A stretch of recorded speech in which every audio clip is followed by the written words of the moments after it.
Hello, everyone, and welcome back to Strippin' the Dippin'. And if you were expecting to hear a beautiful, sultry Caribbean voice like AMG Den's, well, you're not going to get that one today because I am Dr.Obbs and I am your resident tech doctor back for another episode with a very, very special guest today. I have to say, I'm a little nervous. This is my first team principal that I will be speaking with, but today we are joined by former Williams CEO of Williams Racing and team principal Jost Capito. How are you, Jost? Yeah, hi, Dr. Obbs. I'm fine, thank you. It's a pleasure for me to be in your podcast, and I'm looking forward to talking with you about what I've done in the past. And I hope it's interesting for the listeners. Absolutely, Yost. I have to say, as I was preparing for this podcast today, I was looking through your motorsport lineage, your history, and it's probably one of the most extensive ones that I've seen. So there is definitely a lot to talk about today. And I think the listeners are going to be very interested to hear those stories and also hear what you've been up to. So let's jump right into it. Yeah, let's go. All right. So I guess the first question, Jos, for you, before we really get into, your engineering degree and all the places that you've worked, is what first started the motorsports passion for you? How did you first catch the bug? Because everybody I speak with that is really passionate about motorsports can point to one time where they say, yep, that's where I caught the bug. Where did it start for you? That's an interesting question because I believe it started before I was born, and that sounds quite stupid. But when my mother was pregnant with me, my parents went to the tourist trophy on the Isle of Man. And I must have heard the noises of the motorbikes racing, even have not seen it, but it must have put the virus into me before I was born. So, it must be like this because I can't remember a time when I was not really into racing. My father founded with two friends the local motorbike motorsports club, and he supported the local riders. And I remember since I was the age of 3, I was going to races with him and supporting the drivers and helping out. So it's all my life, really. Wow, that's a fantastic story. And I completely believe in this because even myself, when my mother was pregnant with me, I sat through her dissertation for her PhD as an industrial engineer, and I ended up being an engineer as well. So I believe in this. I think it's completely true. So, along that engineering path, you found yourself at the Technische Universitat Munchen, at the Yeah. Technical University of Munich, where you received your mechanical engineering degree. So, what kind of pushed you towards mechanical engineering as opposed to some of the other disciplines? I was in racing, I said racing since my early childhood, and I started racing at the age of 16. I had my first race on the 16th birthday. It was a Sunday, and I got my driving license in the morning at 3 o'clock at the police station, and I started the first race at 8.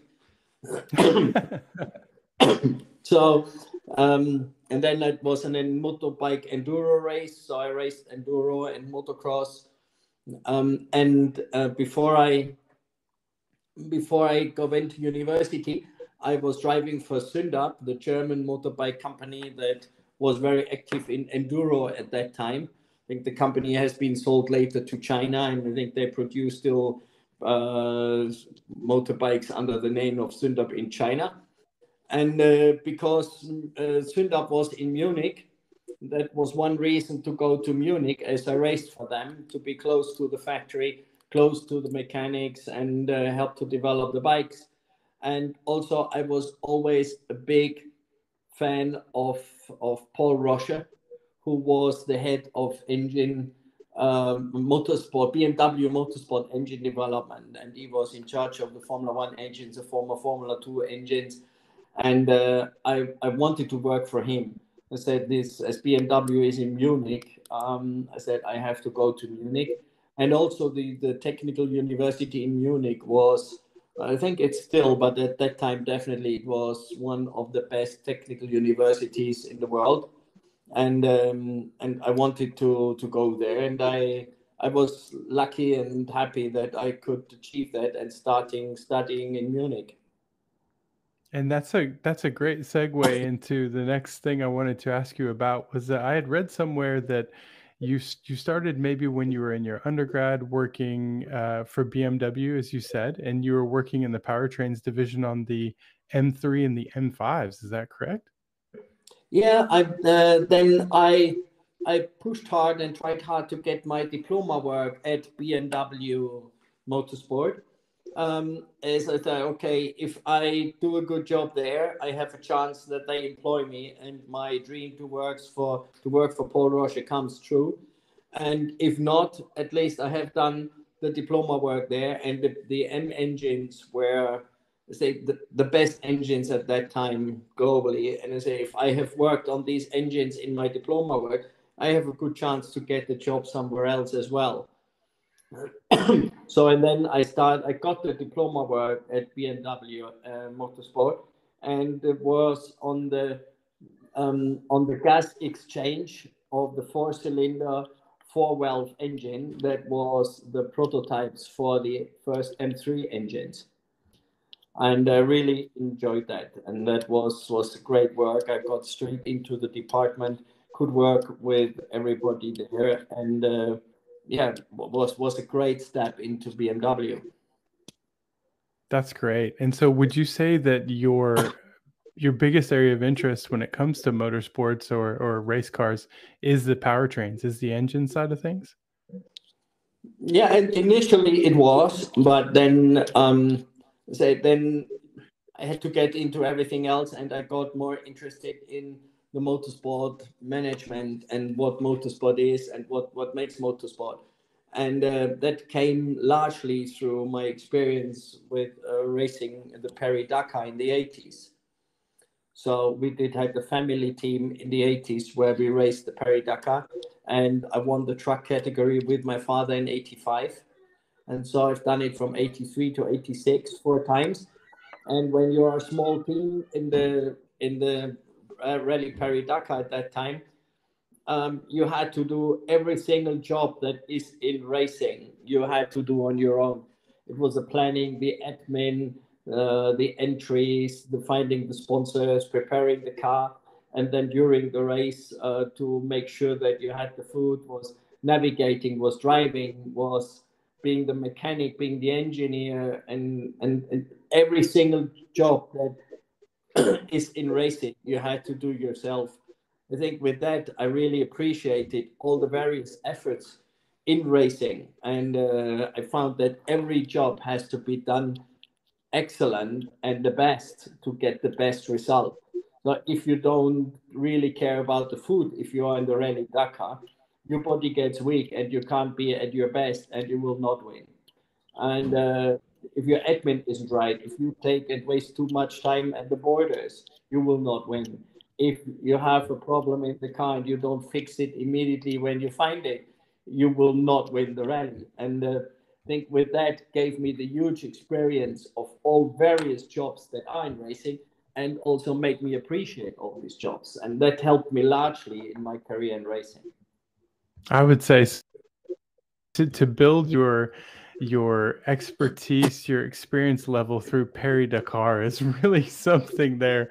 I mean, talk about, a race where you have to be on the edge of performance, reliability, robustness, the whole team effort. It's amazing. It's incredible. I would say you definitely learn absolutely a lot around that, but probably made when you then moved into Porsche to work in the racing division in the 80s, probably running Carrera and the Supercup series look like child's play almost because the Paris Dakar is so complicated maybe in comparison to some of those things. But as I was reading a bit into your time in Porsche with the racing division, I was quite interested to see that you were also involved in 1990 manager for Porsche Le Mans, where you won in with the Dauer 962. I believe that's similar to the Group C Porsche 962. Is that correct? The car was based on the Group C 962, but there was the GT1 category was very new, was the first year in 94. And as at Porsche, we wanted to race the GT1, as we have seen. I believe that this is the future of sports car racing. And you needed a road homologation for the car. And then we see that Dauer had done the road homologation for the 962. So we helped him to finish the road homologation, get the car on the road, and with that road homologation, we could do then the GT1s and enter 2 GT1s based on the 962 in Le Mans. Of course, it was then not original, like the 962 Group C, because you had then different tire regulations, weight regulation, and so on. So we didn't believe we would be capable of winning the overall, but being the first winner of the GT1 category. But I think then it went so well that finally we could beat the Toyota and won the overall Le Mans in 94. What was a great experience, and saying a huge day in my career. That's amazing. And it's very timely because, as you know, we just had Le Mans just this past weekend. And actually, we saw Ferrari win Le Mans for the first time in 58 years. So maybe you can speak on the achievement. It's great to see the sports car racing coming back like this with manufacturers getting in. And I've followed it on the TV and seen the enthusiasm. And I read that there was 375,000 spectators over the weekend in Le Mans. This is fantastic to see this category coming back. Absolutely. And so maybe you can also speak to how hard it is to win at Le Mans, because when as an outsider looking in, as watching it for many years, I see it as sort of this fast, chaos filled 24 hours where you're just waiting for the next thing to come up and troubleshoot that way to just keep going and keep surviving. What is it like to win Le Mans, and how hard is it? Yeah, I think it's very much like my belief for all racing, that you win races at home and not at the racetrack. So if you come with a car that is capable of winning, then the race team can make it win. If you come to the race with a car that is not capable of winning, the best race team can't make it win. And that it's very much so in Le Mans. It's a lot of preparation that goes into Le Mans, a lot of pre-testing, a lot of 24-hour runs at that time, at least. There was not that much simulation in the 90s, so you really had to go testing. And it was a huge program to go testing to make sure that every single problem that occurred during testing got solved. And then you get still additional problems in the race, because you can test and prepare as hard as you want. It's never as hard as the racing itself. And then we were so well prepared that we could solve all the problems. And we had a fantastic team. The Porsche factory team was, I think, always in history, was one of the best or even the best racing teams around the globe. And especially they meant so many times they won the Group C in Le Mans, and then going with the GT1 based on the Group C. The team was just outstanding and was really fighting, and we were determined to win. And when we've seen that we have the chance against the Group C Toyotas, then I think everybody was alerted and worked at its very best. And it's so great if you win it and if you achieve it. And it's just a couple of seconds where you're really proud for yourself and for the team and enjoy that. And I think that's worthwhile all the hard work for over a year, just enjoying these couple of seconds. That's amazing. That's amazing. So much work going into 24 hours. And, if you have some sort of unfortunate incident during a race and then you end up putting it in the wall, it must feel like such a letdown, I can imagine. And previously, we actually had a former Red Bull Racing performance engineer, Blake Hinsey, on the podcast. And we talked a bit about that. We talked a bit about how much work goes into pre-race preparation, performance engineering, and then also in between free practice sessions and things like that. I imagine that Le Mans is quite extensive with that as well. Yeah, you need, it's a lot of dyno testing, and it's a lot of running on racetracks. And the test is not a 2-3 hour test. You have to run the car 24 plus hours every time, and this is very hard for all the team, as you're not swapping people around in these 24 hours. So you are fully loaded. And when the team goes to the Le Mans, to the actual race, they have done a lot of 24-hour preparations, and it's really focusing the whole year on that one race. And then it's all or nothing, isn't it? If you are in a race series, if it's Formula One, it's World Rally Championship, whatever, if you lose one, the next one is a week or 2 weeks later, and you can improve, you can prove yourself again. With Le Mans, you have one chance a year, that's it. And if you fail, it's another year. And then you don't have lots of chances to win. That's amazing. That's why, I could definitely feel the joy and the excitement from the Ferrari team as they won Le Mans this year. Not just 58 years, but you could tell all the pre-race preparation, all the work that went into the design and the build of that car to get it to that point. I felt their joy for sure. Yeah, it's also if you don't win, if you struggle, if like the Toyota guys, I think they also deserved and were really looking forward to win the 24 hours of Le Mans. And then you see, you have for one team, you have the glory, you have the excitement, you have the win. But there are the most of the teams, everybody beside one, they are really disappointed, and they worked so hard for 1 year and then didn't get what they really wanted to achieve and didn't win, and see that they have to work even harder and better for next year and come back. I think that makes really the spirit of racing. It is, if you lose, you fight even harder, you want to come back, you try again.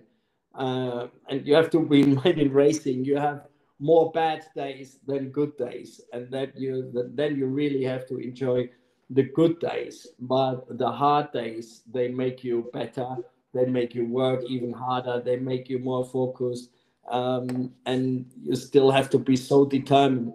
And most of the guys who are in racing, then they don't give up. You lose one time, you lose 2 times, 3 times, and you still fight for winning ones, and you never give up. I think that for me attracts most in racing, is that, yeah, you don't win, but you fight even harder, and you get more motivation out of not winning to really get this day and get these couple of seconds of enjoyment and pride when you then win. That's, for me, is what makes motorsport so very special. Absolutely. Pain is a great motivator, especially if you're able to take that pain and turn it into positive energy.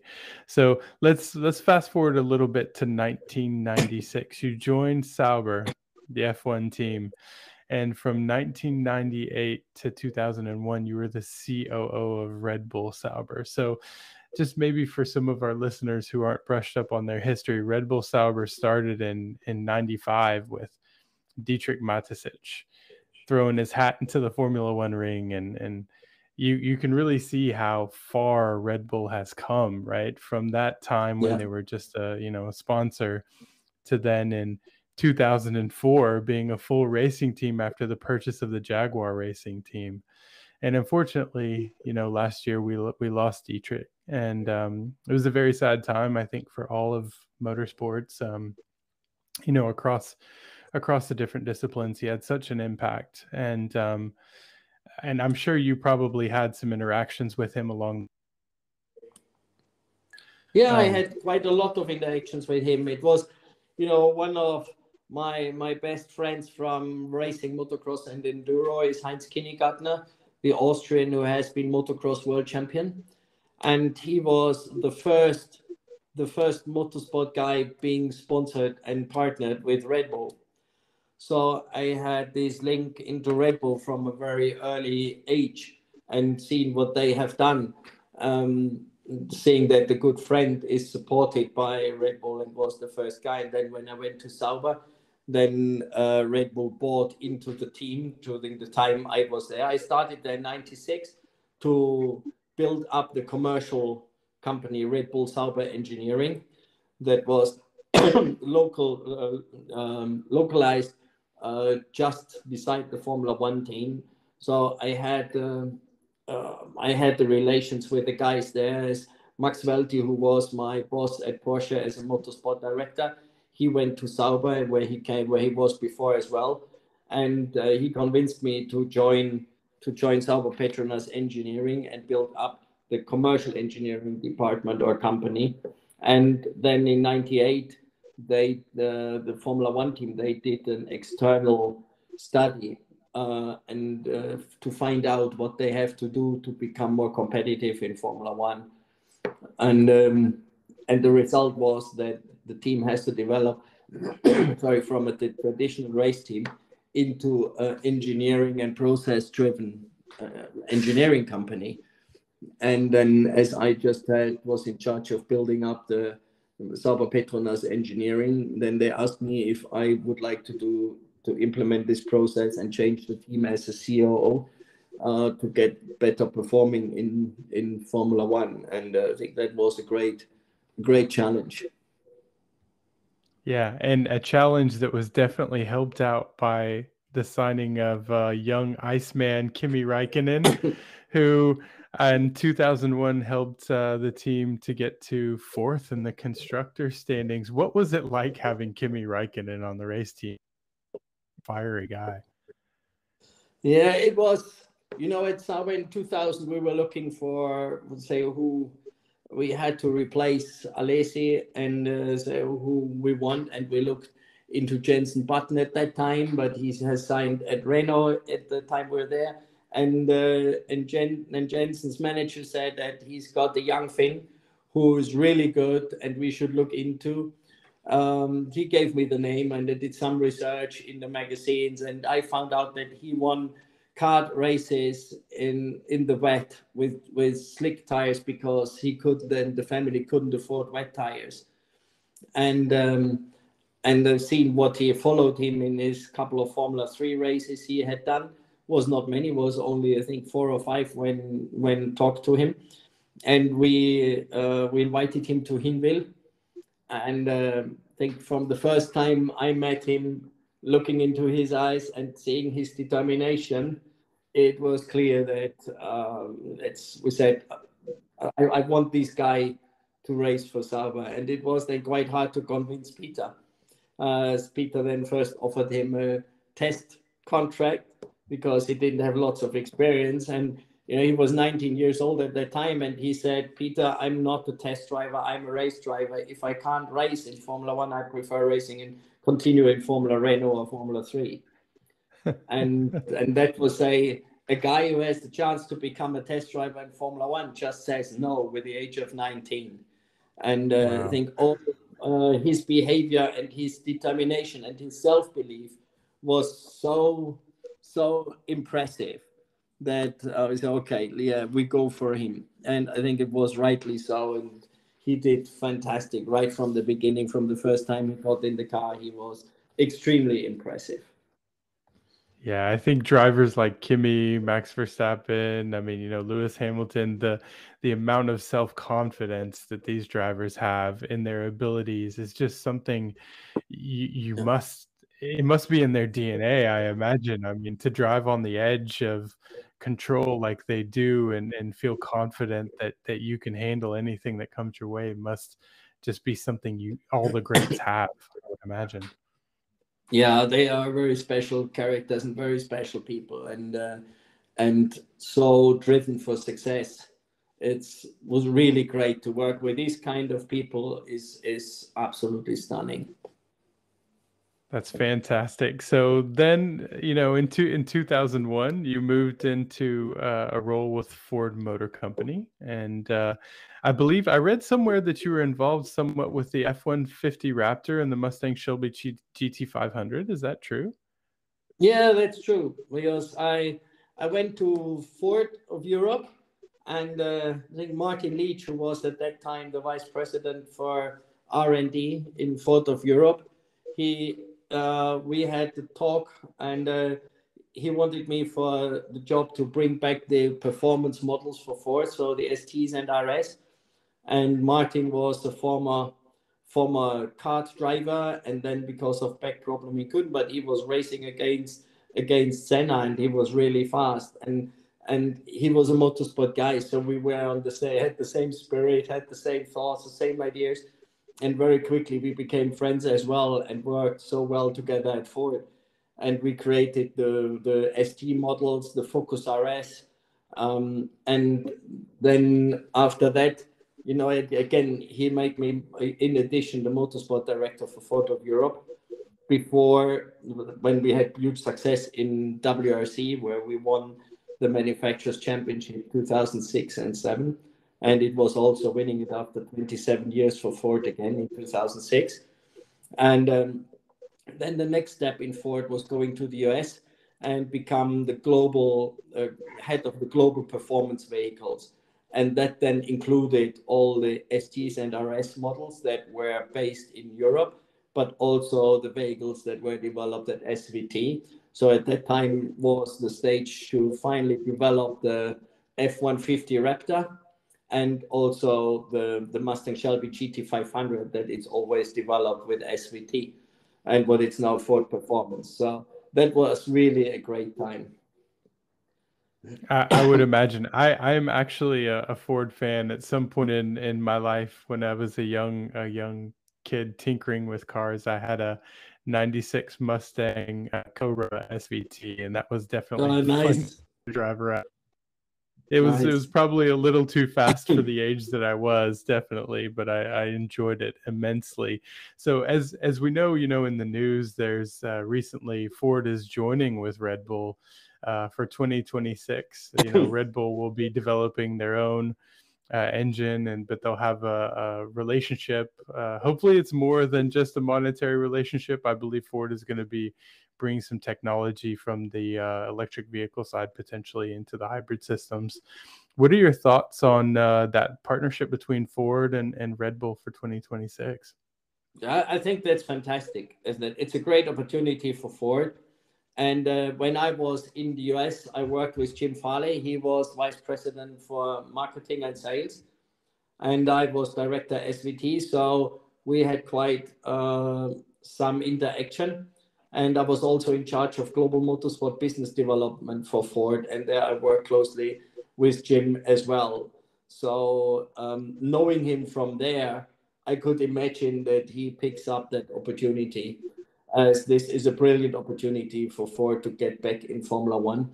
And also, the guys I worked with in racing, some of those are still there, and still we became friends and we're still in touch. So they are so motivated, and I think Ford will be a great partner for Red Bull. And I'm absolutely convinced it will be a very successful project. As Ford is a great company where I always loved working for Ford. We're great people, and it's a global company with global attitude and global culture as well. It's a fantastic company, it's a fantastic team, and it was really great to work there. And Jim Farley is a fantastic guy. He's just a motorsport enthusiast, but he also sees the business behind it and the opportunities he has. So he did a brilliant choice in getting back in Formula One with Red Bull. Absolutely. It really feels like a match made in heaven. And I would say that, maybe for some of our listeners who again aren't so keyed into the history of Formula One, the Cosworth engine, the Ford Cosworth engine is a big part of Formula One racing history. So it's great to have Ford back into Formula One. I was, kind of hoping that at some point, we might get this merging of, the old Ford engines and the Red Bull powertrain engines, but let's see what the future brings. Yeah, and it's when I was the early years at Ford, when I started being motorsport director for Ford, I was in charge of the engine program for the Jordan team. So I worked with Eddie Jordan as he Oh, had the Cosworth engine, and Cosworth belonged to Ford. So I was in charge of that program. And then now the Red Bull team was originally the Stewart team, and then the Jaguar team, and mhm. what was my time at Ford as well. And when the Ford guys talked to me that they would be willing to sell the team, and if, as I know Mateschitz, if he would be interested, I did the first call to Mateschitz and said the team is available and if he would be interested. So when you see that the whole story comes then back, working for Cosmos, the Formula One engine, with Eddie Jordan, and then finally being involved in Red Bull acquiring the Jaguar Formula One team is quite nice to look back and see the success they are having now.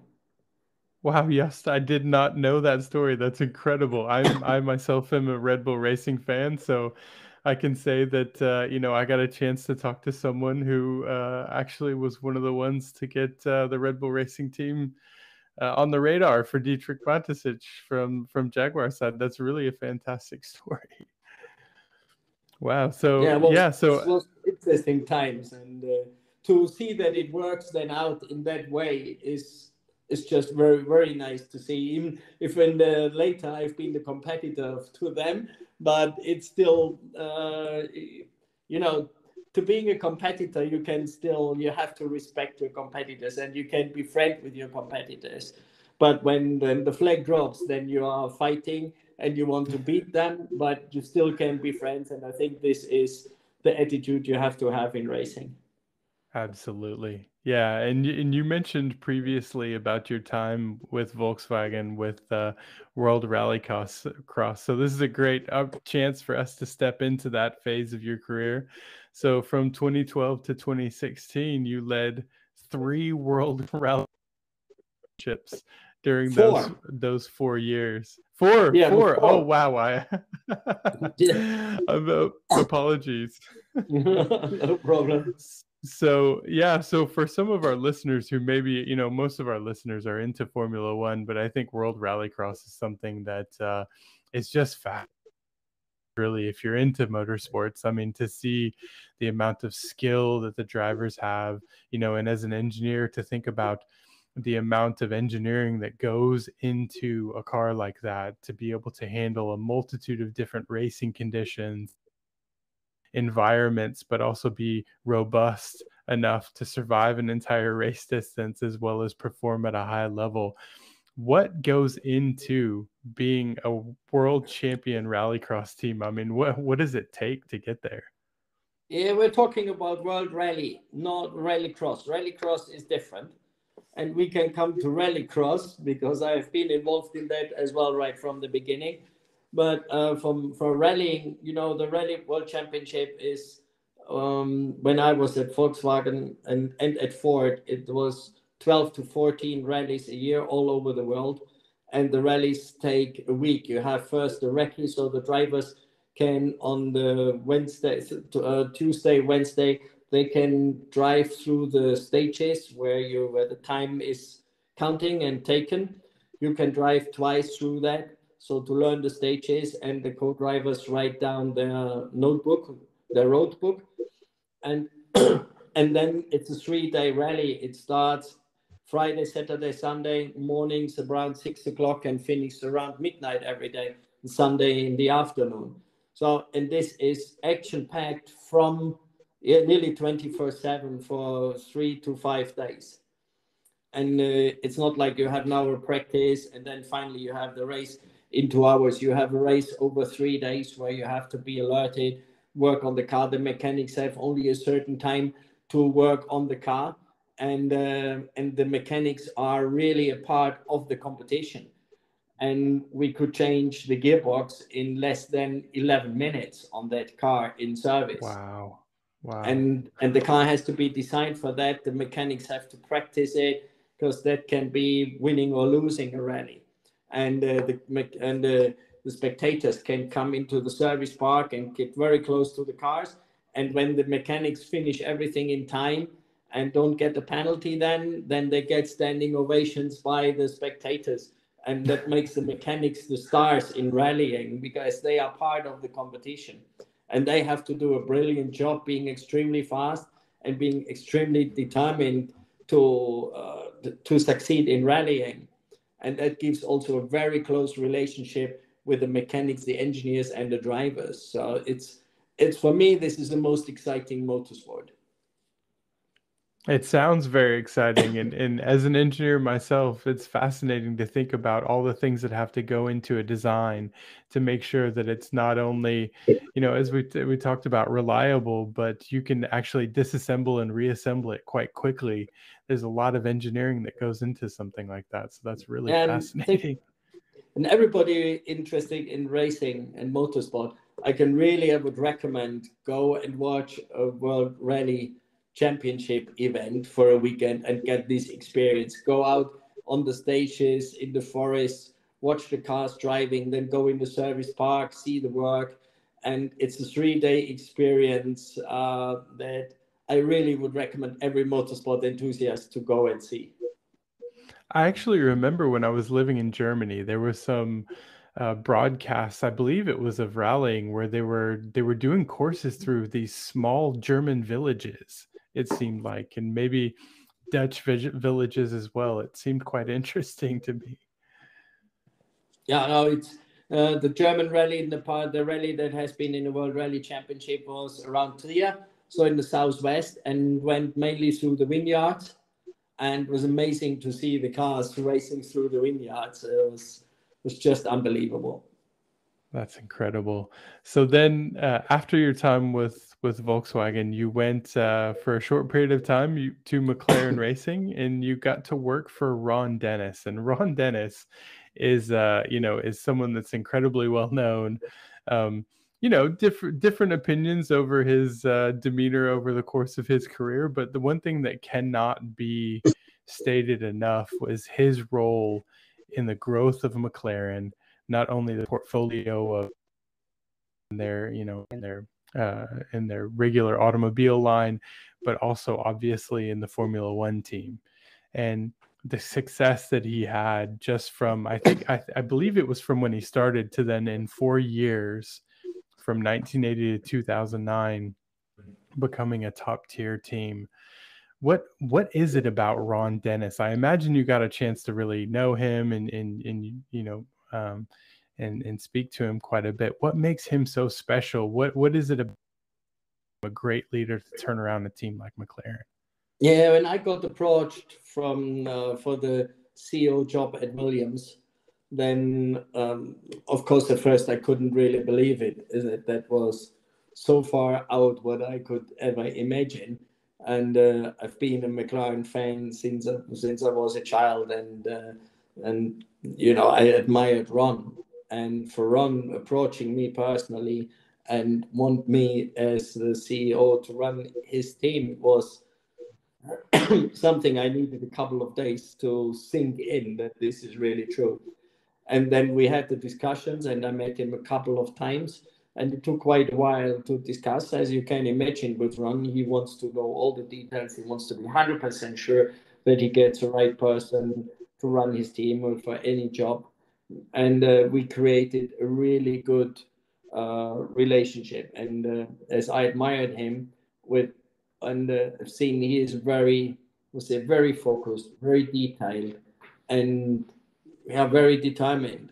And I created a really good, friendly relationship with him, and it was so great to work with him. Even it was only 3 months, but I learned so much in before I started the job, in negotiating with him, discussing with him the future of the team, where he wants to take it, and then working with him was a fantastic experience I would not want to miss. And so this is a great time to transition to that role with Williams. I think for some of the newer Formula One racing fans, they'll probably recognize you the most from that time that you spent with Williams. So let's camp out here for a bit. So I'm going to take you back to August 2021. at the Belgium Grand Prix in Spa, and it was quite a wet weekend. And Yes.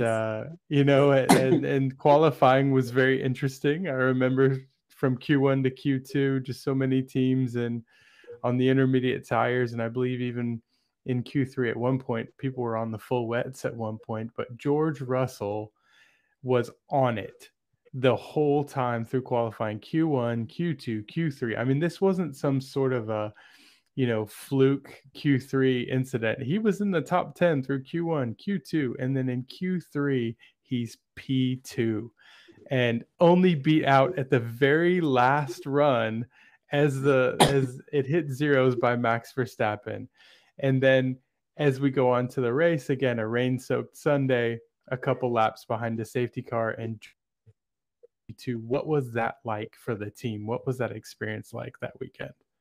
But yeah, this is again a moment like winning Le Mans, isn't it? That when you have a car that is really not competitive and you make it on the podium, and a lot of people said, yeah, you didn't really deserve it. There was no race, and but the way how the team could manage to get on P2 was not by luck. It was by I can tell you the story as the official weather forecast was that it starts raining in the last couple of minutes before the end of Q3.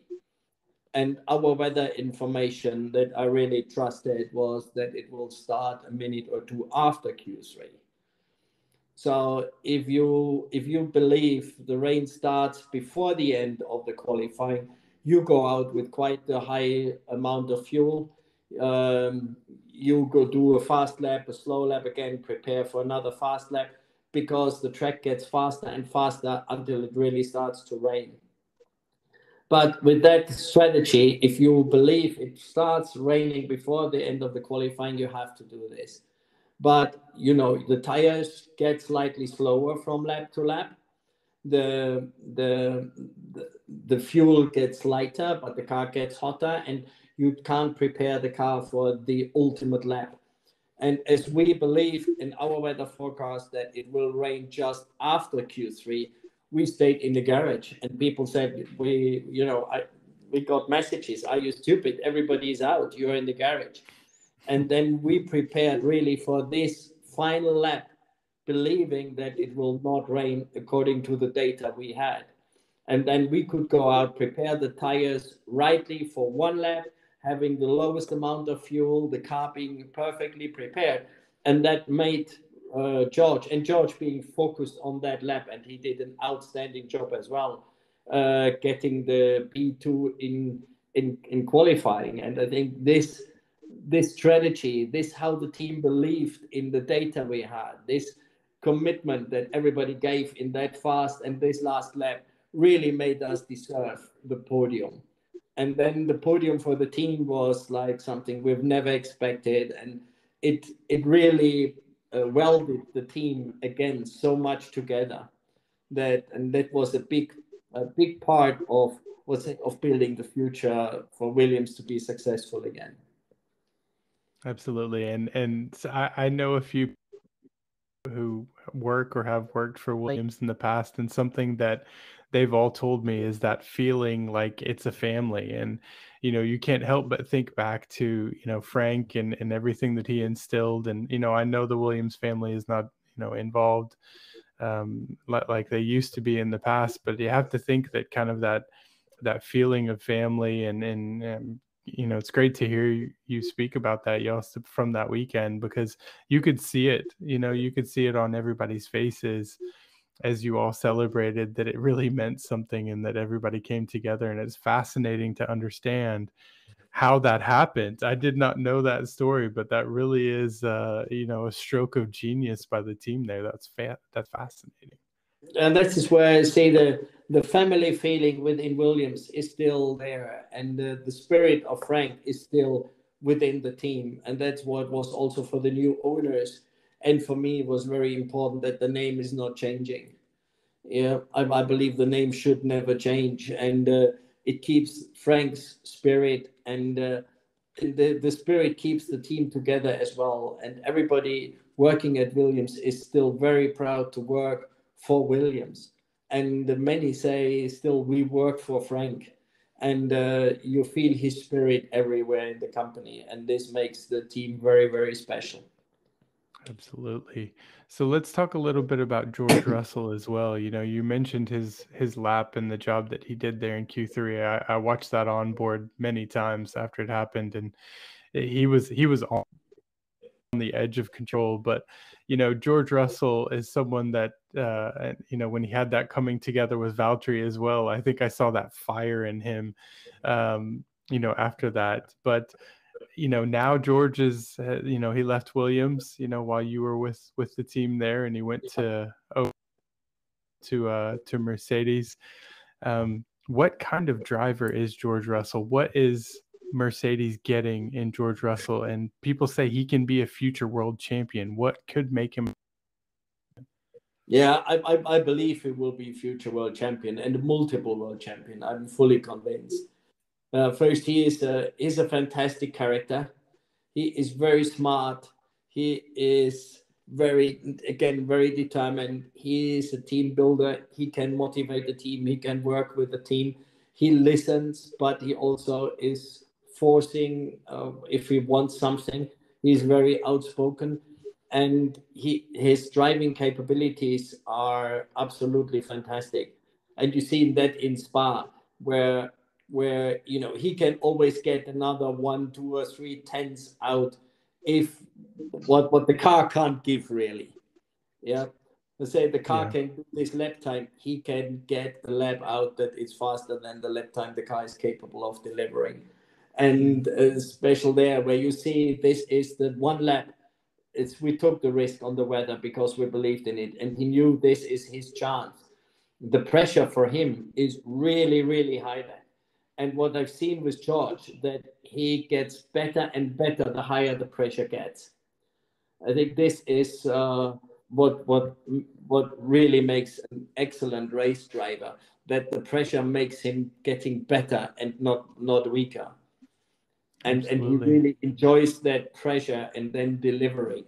And he's such a, and if you've seen then him after Spa or when he got points, the emotions that he has, he's able to show his emotions, and he gets his emotions out, and that is so important for the whole team. Yeah, that he is not the cool guy when he gets out. And for this P2, he cried, and he went to the team and he cried with everybody. It's just such a guy who knows why he could be so successful there, as the team did everything for him to do that.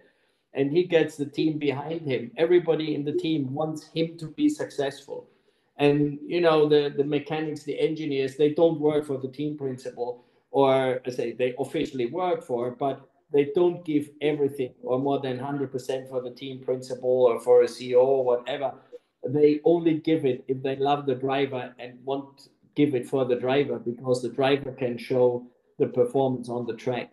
And this is a huge part of a really good race driver, to get his guys or girls working more than 100% for him, because they want him to be successful. And he is extremely good in that. Yeah, I'm glad you mentioned that, because we've had a few other discussions with from Red Bull Racing, and one of the things he mentioned about whether it was Alex Albon at the time or Max Verstappen, just the relationship that the drivers have with the team, the on-track race team, not just the team principal, but everybody, stopping in the factory as well and saying hi to people. It just really makes the team want to work that much harder for that driver, because they know that driver's invested. That driver's not only invested in the car and the performance, but also invested in them and as a team as well. Yeah, this is so important. And I think everyone who's really successful does it and has this capability. Absolutely. So in 2022, I think it was an interesting time, I'm sure, in your career with Williams, because you were part of one of the biggest regulation changes maybe ever in Formula One. It was a complete reset of the aerodynamic regulations. There was also a change to the fuel. ethanol that was in the fuel, which affected the performance of the engines, the ICEs. But in 2022, we got the biggest change, which was the update to the aero packaging of the car. 44 was released in 2022, and it came out with a very interesting side pod design. I remember it, maybe the limelight was stolen a little bit by Mercedes, who came out with no pod, but Williams had a very small side pod. It wasn't quite the no pod, but it was aggressively downwashing, and I was especially keen to see that, as someone that loves aerodynamics. But then in June 2022, you shifted the design and went away from the kind of mini pod design you had and more of a Red Bull style downwashing design.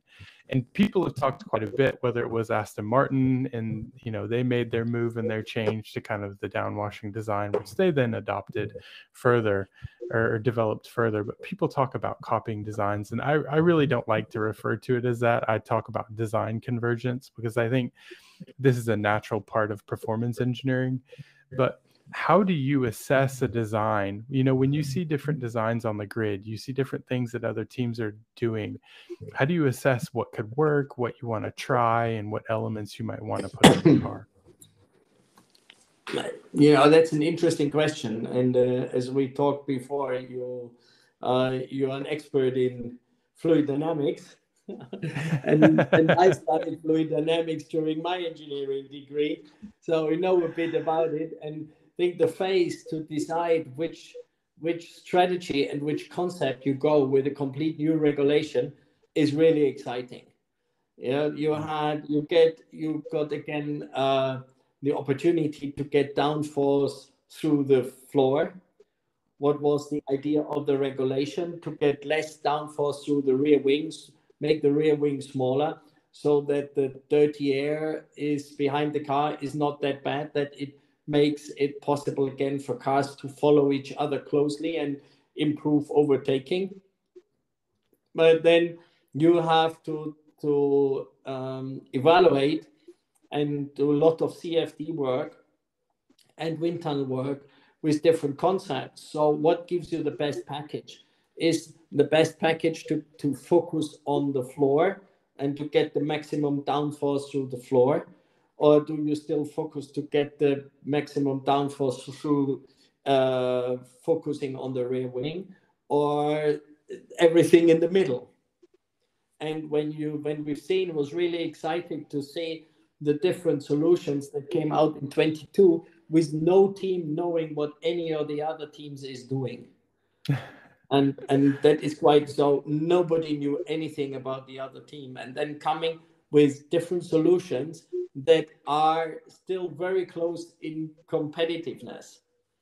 And then of course the purposing hit, and the cars with the solution to focus really on the floor.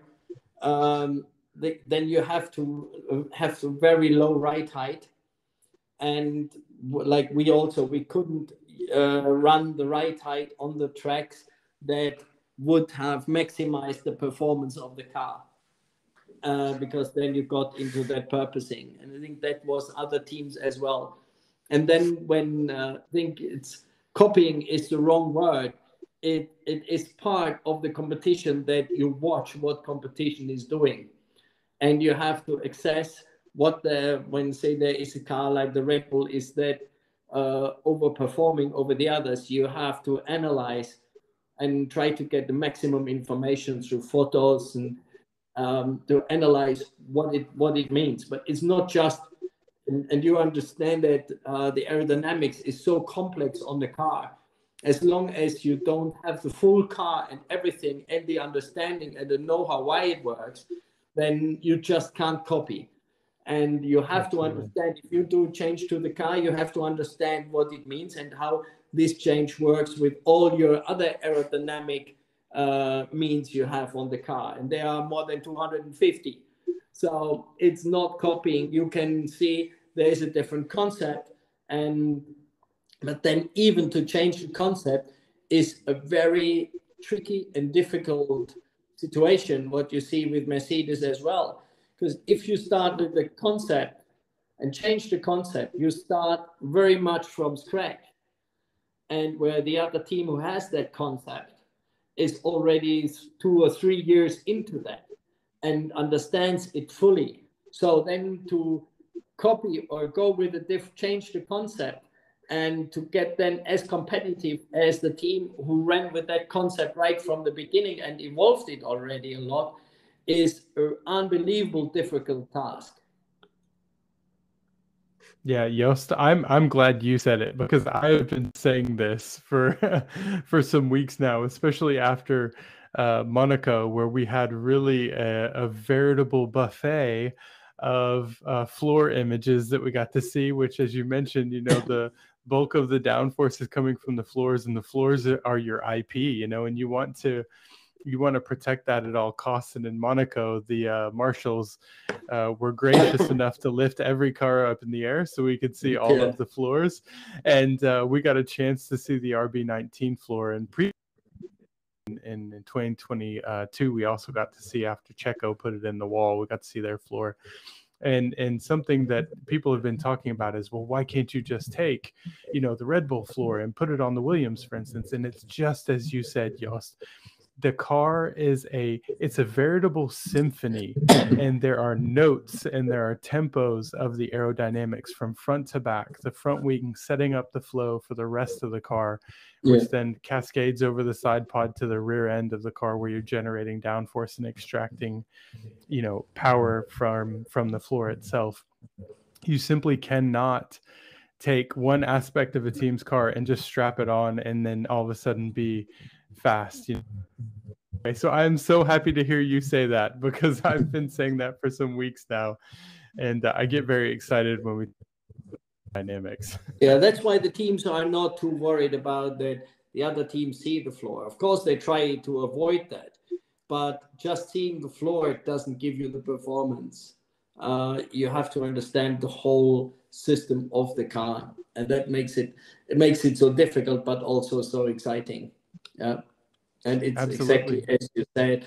But you have to look at your competition. You have to understand what they are doing, why they are doing it. You have to analyze this. This is part of competition, isn't it? And it would be stupid not doing this and not looking to competition. I think that's in every sport. It's like this. Yeah, you have to know what your competitors are doing and analyzing why, and then try to get better for yourself. Yeah, ganz genau, as we say in German, Jost. It's you're exactly correct. I love to see Adrian Newey on the grid exploring with his and looking at other competitors' cars. And you know, just recently, Red Bull had made a change to the corner of their diffuser, where they added it's almost like a bulge in the corner of their diffuser. And this is actually something that Williams had done originally, and then Mercedes then adopted it. So it's not just only looking at the teams that are, say, at the top of the grid, but it's looking across the entire grid and seeing, hey, what's interesting on their car that we can potentially use, and we might be able to observe if it gives us any gains. Yeah, but you see Adrian Newey, as you mentioned, he's not leaning back as they have the fastest car. He is walking on the grid up and down, and really looks in all the single details the other cars have, and then tries to understand why have they done this change. And then if he understands, then they go and try to implement that into their system of the car. But they first try to understand what it means and why, and then understand if it would evolve their car, and then go and do it. Yeah, that's right. That's right. So I've got some more questions here. I'm really appreciative of your time, Jost. So you, in 2022 as well, after you lost George Russell, you signed Alex Albon, and Alex Albon had, you know, taken a year sabbatical, you know, after leaving Red Bull, and it turned out to be a very inspired signing as well. Magic about Spa, Jost. You know, P10 with Alex Albon in Spa in 2022, and just seems to be a track that you all understood quite well, I guess. But at the time, there was some speculation as well. You know, when you were looking into who you might sign, that that there was a driver linked with Mercedes, and either it was going to be Van Dorn or De Vries, which we now see De Vries on the grid with AlphaTauri. Can you tell us about that selection process? You talked about the selection process of choosing the Iceman back in the day, but what was it like in the new era of Formula One? Choosing a driver like Alex Albon, and what do you look at and how they can say improve the culture of your team? You talked about the family atmosphere. Into it. I think that it's a very complex decision process to look for a driver, because I very much believe that the driver has to fit to the team and to the situation the team is in. Yeah. So as Williams was still at the back and will take a couple of years to get really competitive, as there is a lot to do. You need a driver who is willing to fight and give it all for a team that is not in the lead. But you need a driver as a team at Williams who has, if you want to bring the team forward, you need a driver with experience, and you need a driver that is respected by the engineers and can influence the engineers, and you need a driver who is really hungry. And when we've seen that all these attitudes were best fitted to Alex, as he raced for AlphaTauri and for Red Bull, so he had the experience of a top team. He understood how the top team works, the processes. Then he had a year off, and he knew that if he gets another chance, that he has to grab it with both hands, because it's very unlikely you get a third chance. So he had to prove himself. That he was very grateful to get the seat again. And also from the personality, he is really a person, again, with very similar to Jorge, from the team building, influencing the team, making the team work for him. And also Jorge and him are very good friends, and Jorge was very, let's say, positive talking about him, and also was supporting the discussions with Alex. And when I first talked to him and said, okay, yeah, he seems to be the right guy for the team, and with everything where he went through and what he had done, I think he would be the right choice for Williams in the situation Williams was in 22 and still is. And I believe it has proven that it was a really good choice. I think also De Vries is an excellent driver. And I built through 21, I built a really good relationship with him. And it was hard for me to tell him, you will not get the seat, because I really like him as well. I really like his character. He's different to Alex, but he can achieve exactly the same. And what he showed when he got in the car for Alex in Monza is his first ever Formula One race, was really unbelievable. And but he didn't have the experience of a Formula One team in 21 that Alex has had for the 22 season. But he, I think he's a very capable driver, and in the moment it's not working well for him at AlphaTauri, but he's much better than the results he's showing right now. Yeah, I think that's something that I personally am going to watch as the year goes on. De Vries's performance, in the Williams when Alex wasn't there was fascinating. It was just the talk of the weekend, and to see his tough run of form so far with AlphaTauri is interesting. But it is very much the car and the driver need to be matched together. Into really a harmonious kind of an atmosphere there. So it doesn't seem to be working. Getting better race by race. Yeah, it's absolutely really the last races were really encouraging. So I'm sure by the end of the season he will be highly competitive and he will get the maximum out of the car. I'm absolutely convinced. Yeah, let's hope so. I think so as well. So now you have left Williams, and now James Vowles is in your former seat there.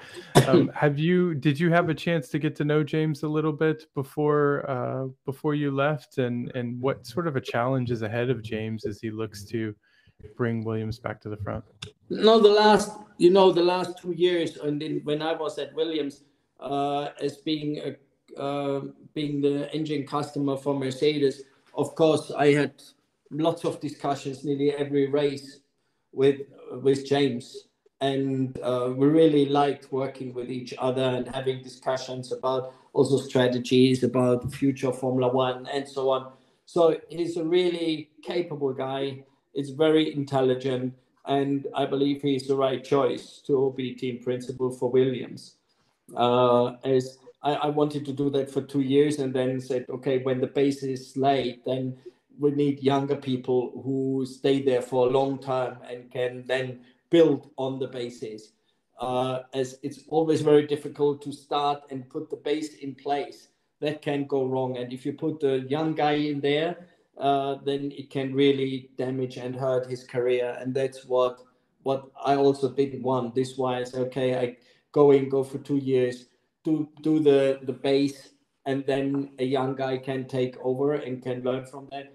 And we had discussion before he started, and I gave him my input, and we talked from time to time. We talked in Miami, and he was really appreciative that we had this discussion, that he didn't have to start from zero and get in not knowing what to expect, that he had that, and that was the basis for him to work on. So, and I think he's doing a brilliant job with the team.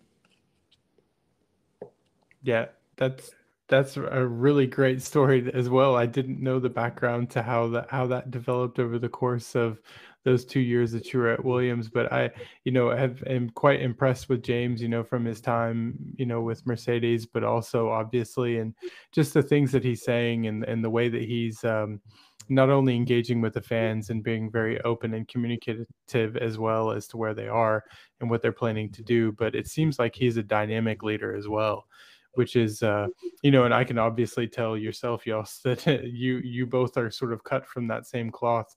You seem to have a very unique leadership style in the way that you motivate and lead people. And so I think he's certainly the right man as well for Williams for these next few years. Yeah, so I absolutely believe that too.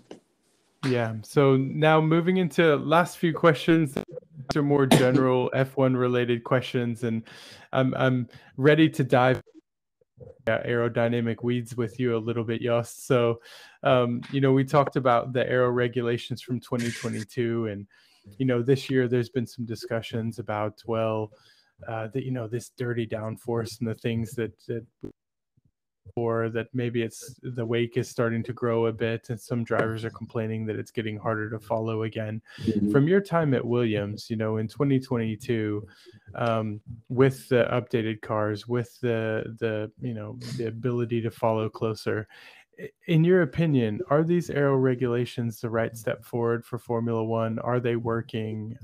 What's your opinion on that? I believe it was the right step and was the right way, because it was easier and still is easier to follow than it was before. But I think it's also a natural development. The more aero efficient the cars become, the worse is the air behind the cars again, because that goes hand in hand. Yeah. And that's why you need, from time to time, you need new regulations and change it again, so that you get more variation and get back to bases again. And that's where now the discussions are really up within the F1 Commission and the technical directors, how the regulation for 26 look, because that's the next point when the regulations will change on the engine and on the car side. That's right. And if if the rumors are to be believed, then 2026 might actually bring adaptive or active aerodynamics, which could be very interesting to see if they do find a way to implement that in Formula One.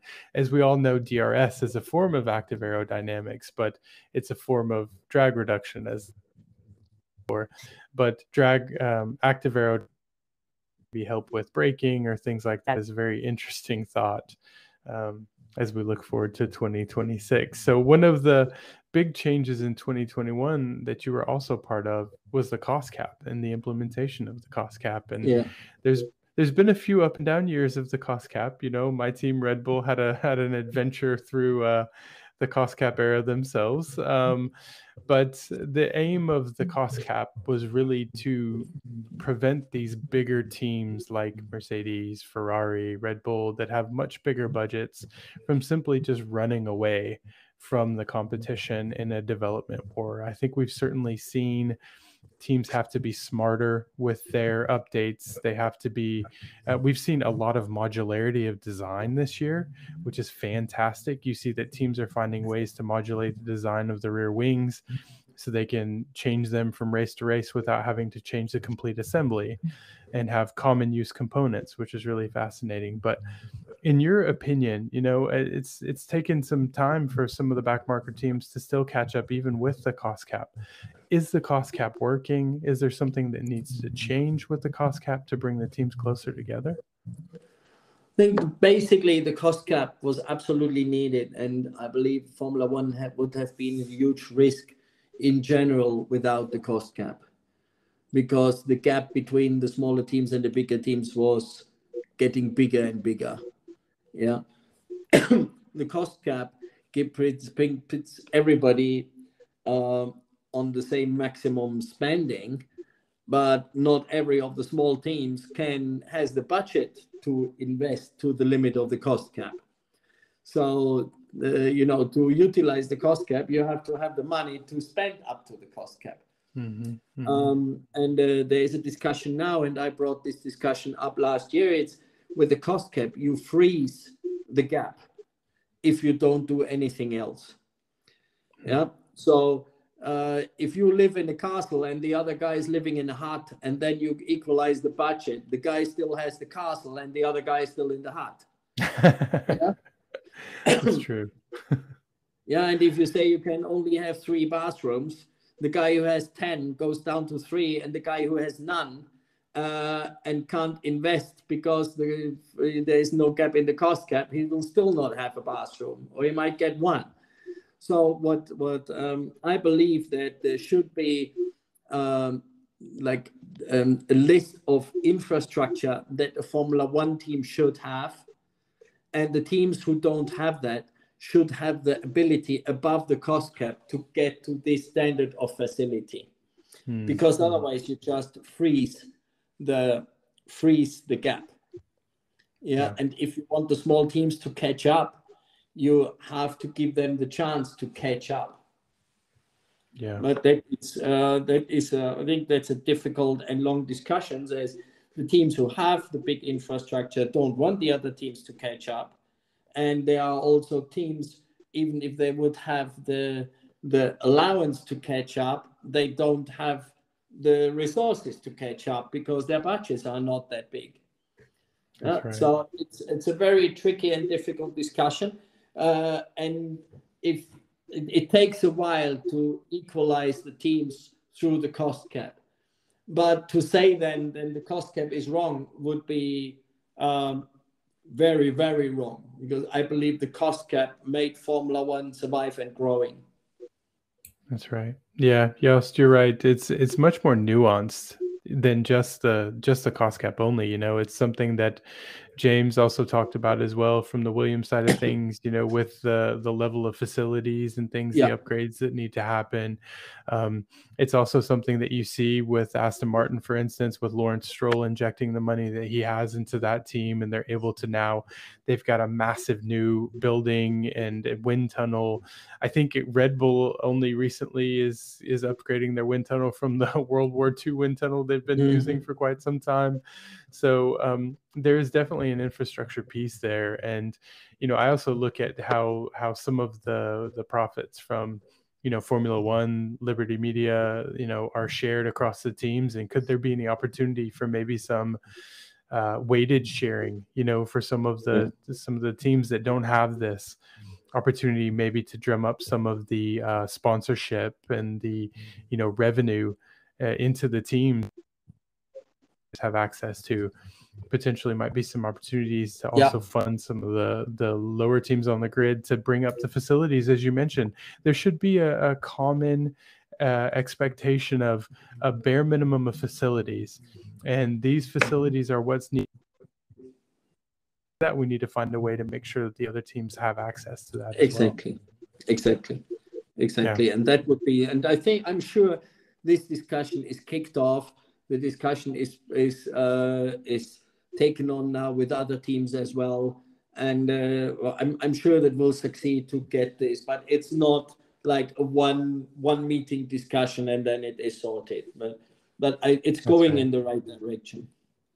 That's right. So if anybody from Formula One is listening and wants to employ either Jost or myself, Dr._Obbs, you can reach out to us and we'll be sure to help you out. No.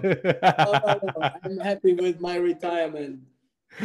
Yes. So one last question, and then we'll get on to that. We'll get on to what you've been up to, Jost. I'm interested to hear. So last question is about Red Bull. So, this year we've seen Red Bull again be, a dominant force so far. The year is still young, but the RB19 looks, to be in a very competitive place where it may be set to shatter some of the records that the RB18 set. But they do have one big hurdle in the way, and that, is back to the reference of the cost cap and the, the exceeding of the cost cap that they did, that they're operating now under reduced aero development limitation during the year. So in your opinion, how might this hurt them? Would this be something that would hurt them in 2023, or is this something that's potentially going to hurt them for the 2024 car development?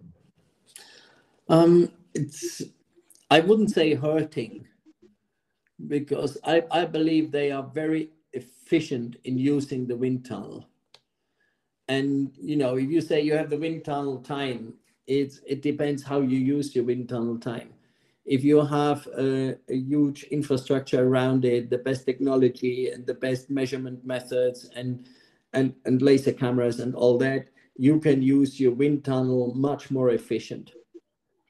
Yeah. And if you can use it more efficient, you can do more tests in less time than others who don't have this efficient work and efficient opportunity for running the wind tunnels. So I think they will have an impact on their development speed, but not on their quality, I believe, because they are using the wind tunnel so efficient. I think the gap will maybe get a bit smaller, but will not disappear. Yeah, it's a good point, because something that we've heard, teams across the grid talking about is that, efficiency of development, ensuring that the developments that you're bringing have gone through, proper levels of CFD assessment and, in the computational space before then going to the wind tunnel and then going to the track. And actually something interesting that I've heard is that, some teams, with reduced wind tunnel time potentially might be using free practice time after they've gone through and they've developed something in CFD to run prototype parts in FP1 and to get real on-track performance data, and potentially even skip some of the wind tunnel time. That maybe also another efficient way to gain data as well. Yeah, there is a huge effort with all the teams to get the correlation between CFD, wind tunnel, simulator, and track. Yeah, this is vital under the cost cap, because if you have a good correlation, and when you see in CFD it's improving, and this finally really improves the car on track, then you are working very efficient. If you don't have this correlation, then you are not sure that you get the car that you believe improves the car. When you put it on the car, you can have the surprise that it's the other way around. And Absolutely. That's why all the teams have to invest a lot and have to work hard to get this correlation right. It's so interesting that something like a correlation, I think maybe people that don't dig into the details, the technical side of aero development, might not understand that everything that you do in computational space is based off of mathematical equations and relationships that utilize assumptions, and sometimes those assumptions aren't 100% correlated with reality. And so finding that correlation through, correlation factors and things like that is absolutely essential. And what you're doing in the computational space may not always reflect reality, unfortunately, as Mercedes found out through 2022 for most of it, with their issues with correlation with the W13, and even in their new updated Mercedes, where it seems like if anything, they've at least achieved a higher level potentially of correlation. That in itself is very powerful, as you mentioned, Jost. Yeah. So that's a really good point. So yeah, Jost, I feel like I could talk to you for hours. This has been a fascinating conversation, but I do want to get on to what you've been up to now since you've left Williams. You say you're retiring. How have you been spending your days? What things are you interested in? How are you getting on? Yeah, first, there's a lot of things that have not been done over the last decades that should have been done. For example, all the personal files that have been moving with me for 30 years. Now they have to be sorted out and throw some away and look what you have to keep and whatnot. And I got approached by a couple of companies, startups.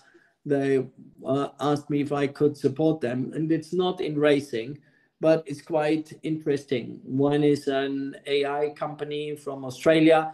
Another is a company who does autonomous last mile delivery vehicles. It's quite, this autonomous driving is quite interesting and quite really interesting and upcoming technology. And also another company who is developing safety boxes for lithium-ion batteries. What is getting more and more issues on fires, and we say like in big cities, you're not allowed to get your battery of your e-scooter or your e-bike anymore in the apartment. You have more and more batteries on yachts, and if there is a fire on the yacht through the lithium-ion battery, it's very dangerous. So that's really a safety issue, and it's very interesting to work with these kind of companies. And they're all small companies with less than 10 people, but very efficient, very high technology. And I really enjoy working with them and focusing on engineering solutions. That's great to hear, Jost. I think once you're an engineer and you've worked at the level of technical, the height of innovation of Formula One, I think that's the thing that initially drew myself into Formula One, was the innovation. In my personal career, I'm in technology development, and to see the level of innovation and technology development there is in Formula One, it makes sense that you're spending your time as well in very innovative areas like AI, battery, securing batteries and battery boxes and things like that. So that's fantastic to hear. Are you getting to spend any time doing any hobbies or anything as well? I think I've read that you're, and you did say that you're, as a young child, you were into motorbike racing. Are you getting to do any of that lately?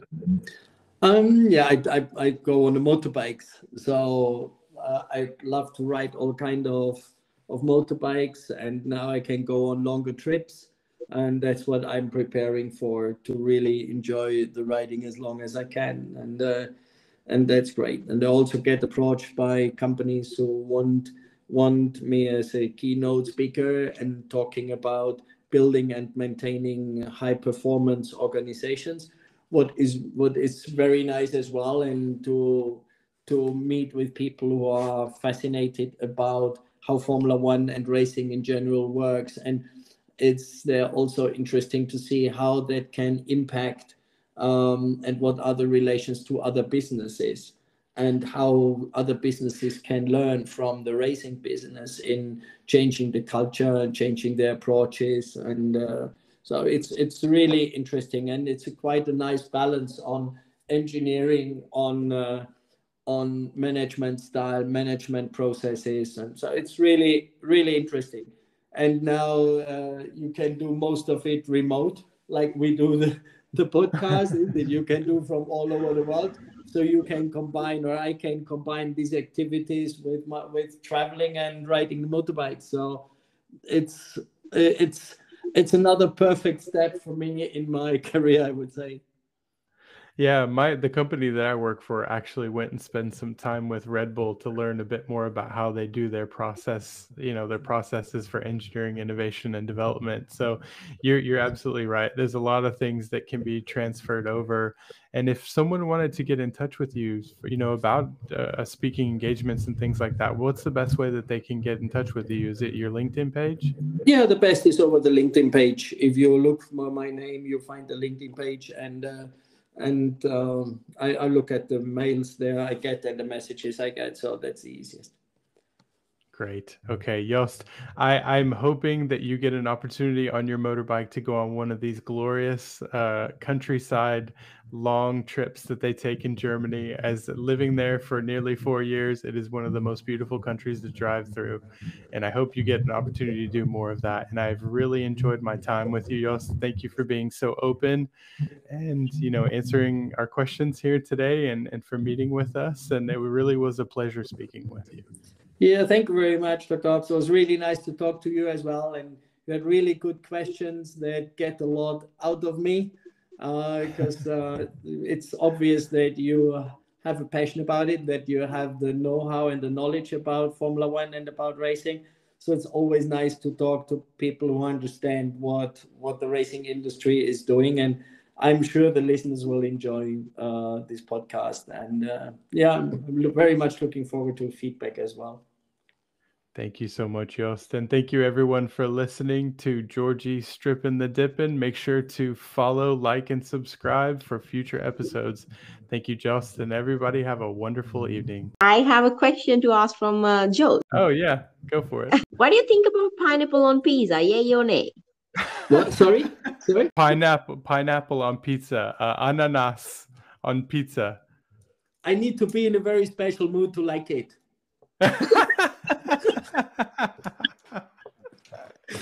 Oh, there's